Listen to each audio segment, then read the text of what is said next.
किसी भी देश या प्रदेश की जनता ज़रूर ये चाहती है कि उनके आसपास का वातावरण क्रिमिनलों से मुक्त रहे, क्राइम से दूर रहे। और जब किसी ज़िले में किसी नए वरिष्ठ अधिकारी की नियुक्तियां होती हैं तो वहाँ भी जनता एक अलग एक्सपेक्टेशन के साथ उनके सामने कई सवाल लाती है। उन्हीं सवालों को एक पत्रकार की हैसियत से मैं सामने रखने की कोशिश करता हूं। और आज उसी कड़ी में दुर्ग के एसपी हैं प्रशांत अग्रवाल साहब, उनसे आपकी मुलाकात कराने जा रहा हूं।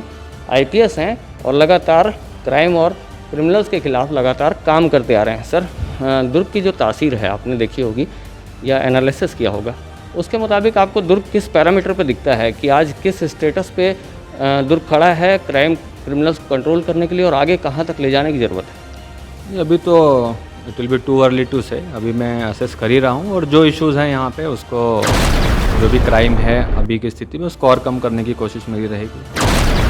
जैसे कि नशे के खिलाफ में बहुत सारे जागरूकता अभियान चलाए जाते हैं और लगातार प्रशासन ये कोशिश करता रहता है कि जागरूकता अभियानों के ज़रिए लोगों को समझाया जाए कि नशे से कैसे बचा जा सकता है, कैसे उसके जो बैड फैक्टर्स हैं वो समझाए जाते हैं। लेकिन उसके बावजूद जो नशे के काम करने वाले लोग हैं, तस्कर हैं या उनसे जो जुड़े हुए लोग हैं, वो लगातार इन चीज़ों को ऑपरेट करते रहते हैं।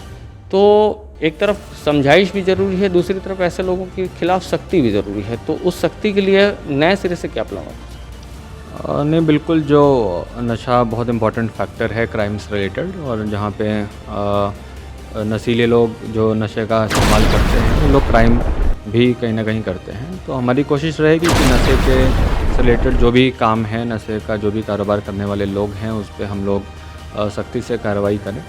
पहले भी कुछ कार्रवाइयाँ हुई हैं डेफिनेटली, बट हम भी अपनी तरफ से ज़्यादा से ज़्यादा ऐसे लोगों के विरुद्ध कार्रवाई करेंगे। उसके साथ ही कुछ अवेयरनेस कैंपेन भी लोगों के लिए ज़रूरत होती है, क्योंकि अगर जो प्रतिबंधित आइटम्स हैं उसको हम लोग कम करते हैं, जैसा गांजा है, इस टाइप के आइटम्स पे कार्रवाई एनडीपीएस के तहत करी जा सकती है। लेकिन फिर लोग सॉल्यूशन या फिर बॉन फिक्स उसको भी यूज़ करने लगते हैं। तो हमारी कोशिश रहेगी कि कार्रवाई भी हो और अवेयरनेस भी हो, और दोनों तरीके से नशे को हम लोग कम से कम करा पाएँ। जी, हर जैसे पुलिस अधिकारी या पुलिस महकमे की ओर से हर बार ये संदेश रहता है कि कम्युनिटी पुलिसिंग बहुत अच्छे रूप में डेवलप की जाएगी सर, और हर किसी तजुर्बेकार के अलग अलग पैरामीटर्स हो सकते हैं। कम्युनिटी पुलिसिंग ज़ाहिर तौर पर बहुत अच्छी पहल है, और उसको जो अलग अलग स्टेप्स हैं, जो हर अधिकारी का एक अलग नज़रिया रहता है। तो आपका नज़रिया क्या है कम्युनिटी पुलिसिंग को लेकर? नहीं, बिल्कुल, कुछ क्राइम ऐसे हैं जिसमें कार्रवाई से ज़्यादा कम्युनिटी पुलिसिंग या अवेयरनेस काम आती है। जैसे उदाहरण के तौर पे साइबर क्राइम है, जो साइबर फ्रॉड्स होते हैं आजकल, टेली फ्रॉड्स होते हैं। फ़ोन पे आपको कुछ कॉल आ गया, किसी ने बैंक वाला बन के फ़ोन कर लिया, किसी ने आपको कुछ लकी ड्रॉ का ऑफ़र दे दिया, और उसमें आप कई बार फंस जाते हैं। किसी ने आपको एक फ़ेक लिंक भेज दी जिससे आपका जो फ़ोन है वो हैक हो गया, और आपके डिजिटल पेमेंट्स के जो इंफॉर्मेशन है वो सामने वाले अपराधी ने अपने पास हैक करके ले लिए, और आपका उसमें नुकसान हो गया। तो इसमें कई बार ऐसा होता है कि जो अपराधी है मोस्टली लोकल नहीं होता है, अपराधी बहुत दूर दराज का होता है, और ऐसे लोगों को बार बार पकड़ना, पकड़ के लाना, और पकड़ने के बाद उनसे रिकवरी होना एक बहुत लंबी प्रोसेस हो जाती है। तो उसका आसान तरीका, बेहतर तरीका अवेयरनेस ये है कि लोगों को पता रहे कि उनको क्या करना है, क्या नहीं करना, अपने डिजिटल पेमेंट्स के जो प्लेटफॉर्म है उसका इस्तेमाल कैसे करना है, अपनी सोशल मीडिया के जो अकाउंट्स है उसको कैसे हैंडल करना है, कैसे आप प्रोफाइल लॉक करके रख सकते हो ताकि आपकी फ़ोटो कोई कॉपी नहीं कर पाए, कैसे आप अननेसेसरी इन्फॉर्मेशन सोशल मीडिया पे शेयर करने से बच सकते हो जिसका कोई और मिसयूज़ ना कर पाए। तो ऐसी चीज़ें अवेयरनेस के माध्यम से हो सकती हैं जिससे लोगों को जोड़ करके कम्युनिटी पुलिसिंग के माध्यम से ऐसे क्राइम्स में कमी लाई जा सकती है। तो और उसके अलावा कुछ प्रॉपर्टी ऑफेंसेस भी होते हैं, जैसे कुछ चोरी वाले कुछ क्राइम हुए, तो उनमें भी कई बार अवेयरनेस के माध्यम से कि अपना सामान कैसे सेव करो। आप छुट्टियों पर जाते हैं तो आप सोशल मीडिया अकाउंट्स पे अपना इन्फॉर्मेशन शेयर पहले से मत कर दो, ताकि चोर को समझ में आ जाए कि आपका घर कुछ दिनों के लिए खाली रहने वाला है। तो ऐसे कुछ छोटी छोटी चीज़ें हैं जिसके माध्यम से भी क्राइम कम करी जा सकती है। बाकी जो आरोपियों को पकड़ना है, अपराधियों को पकड़ना है, वो तो पुलिस का बेसिक काम है ही। थानों के लिए अक्सर अमूमन एक चलचित्र पहले देखने को मिलता था सर, उसको काफ़ी अच्छे से एक्सिक्यूट भी किया जाता था। जैसे कि थानों के अंदर प्रवेश करें तो उसमें एक मिरर लगा रहता था, उसमें दिखता था कि क्या मैं चुस्त दुरुस्त दिखता हूँ। तो वो मिरर ज़रूर आप अगर थानों की विज़िट करेंगे तो कई जो हैं फ़िज़िकल फ़िटनेस के नाम पे आज जो जवानों की स्थिति है वो आपसे छुपी नहीं है सर। तो उस फ़िटनेस को ध्यान में रखते हुए और ताकि मेंटली भी प्रिपेयर रहें और अपराधियों को अगर पकड़ना है तो फिज़िकली भी प्रिपेयर रहें, उस सिनेरियो को देखते हुए आगे कुछ विशेष प्लान आउट की हमारी जो पुलिस टीम है वो बहुत चुस्त दुरुस्त रहे। नहीं, चुस्त दुरुस्त रहना, फिजिकली फिट रहना और साथ में मेंटली भी साउंड होना बहुत इम्पोर्टेंट है पुलिस के वर्क के लिए।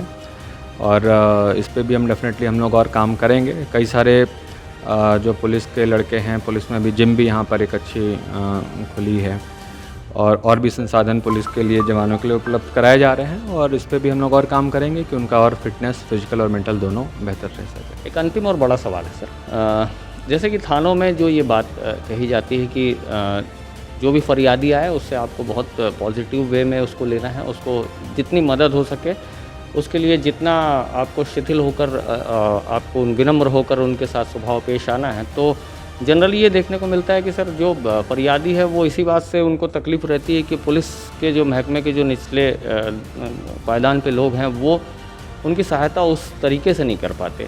आखिरकार उन्हें वरिष्ठ अधिकारियों की टेबल तक अपने आवेदन को लेकर आना पड़ता है। तो इस स्थिति को कैसे रूल आउट कर पाएंगे?